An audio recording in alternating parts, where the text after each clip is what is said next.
बहते नेत्रों के साथ राजकुमारी ने शुरू से लेकर अंत तक अपनी पूरी व्यथा राजकुमार अभिमन्यु के आगे कह सुनाई। सब कुछ जानने सुनने के बाद राजकुमार अभिमन्यु भौचक्का रह गया। नाजुक सी राजकुमारी कितना कुछ झेल गई। राजकुमारी तारा के रूप में मिली जीवन संगिनी पर उसे गर्व हो रहा था, जिसने अपनी इज्जत बचाने के लिए अपने घर बार तक को छोड़ दिया, नौकरानियों की तरह रही और क्या कुछ नहीं सहा। राजकुमार अभिमन्यु बोला, सुनो प्रिय, जो हुआ मैं उसको बदल तो नहीं सकता, पर आज मैं तुमसे एक वादा करता हूँ कि मैं अब कभी भी कोई भी दुख दर्द, कोई भी मुश्किल तुम्हारे जीवन में नहीं आने दूंगा। तुम्हें हर वो खुशी दूंगा जिसकी तुम हकदार हो। मुझे गर्व है तुम्हारे जैसी जीवन संगिनी मिलने पर, और तुम किस बात के लिए शर्मिंदा हो रही हो? अरे तुमने तो वो किया और सहा है जो शायद दूसरी कोई भी औरत न सह पाती और न कर पाती। राजकुमार अभिमन्यु राजकुमारी तारा को अपने साथ ले राजमहल चला जाता है। जब सबको पूरी बात की खबर लगी तो जिस किसी ने भी राजकुमारी के साथ दुर्व्यवहार किया था उन सब ने उससे माफी मांगी,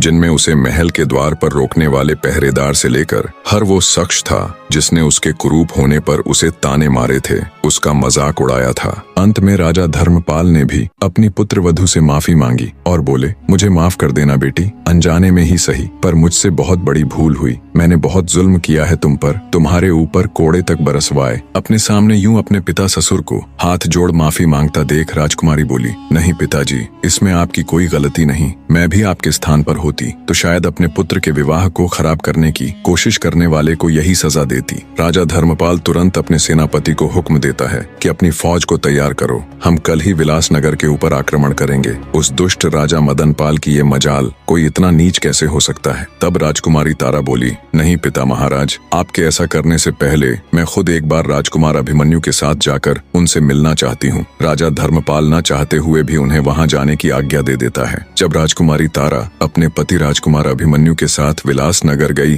तो एक नौकर ने उसे बताया कि उसका पिता अपने जीवन के आखिरी दिन जी रहा है। उसके जाने के बाद पता नहीं उसे किस दुख ने घेर लिया, न वो किसी से बात करता है न कुछ बोलता है, हमेशा बहुत दुखी और खोया खोया सा रहता है। ये जानने के बाद जब राजकुमारी अपने पिता के पास गई तो राजकुमारी को देख मृत्यु के निकट उसका पिता उसके पैरों में गिरकर रोते हुए उससे माफी मांगता है और कहता है, बेटी मुझे माफ कर देना, मैं इस दुनिया का सबसे बुरा पिता हूँ। तुम्हारे जाने के बाद हर दिन मैं तिल तिल कर खुद को कोसते हुए मरा हूँ। शायद ये प्राण तुमसे माफी मांगने के लिए ही अटके हुए थे। इतना कहते ही राजा मदनपाल के प्राण पखेरु उड़ जाते हैं। नम आंखों से राजकुमारी तारा विधिवत उनका अंतिम संस्कार कर राजकुमार के साथ वापस अपनी ससुराल लौट आती है। वापस आने के बाद वो दोनों एक बार फिर से शादी कर लेते हैं और खुशी खुशी एक दूसरे के साथ अपना जीवन व्यतीत करते हैं। फिर कभी राजकुमारी तारावती के जीवन में कोई और दुख नहीं आया।